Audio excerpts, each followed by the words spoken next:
പുണ്യനാട്ടിൽ ചെന്നണയാനായി പാടി ഇഷ്കിൻ വരികൾ കുറിച്ച് ഞാൻ തലോടി. പുണ്യനാട്ടിൽ ചെന്നണയാനായി പാടി ഇഷ്കിൻ വരികൾ കുറിച്ച് ഞാൻ തലോടി. വിട പറയും മുമ്പ് മദീനയെ നോക്കി പിരിയാൻ കഴിയാതെ കൽബും വിതുമ്പി.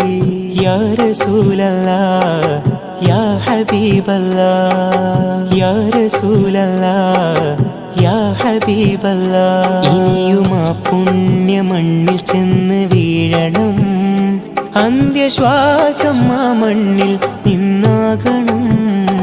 എന്തൊരഴകാണ് എൻ്റെ മദീന, എന്ത് മുഞ്ചാണ് എൻ്റെ മദീന.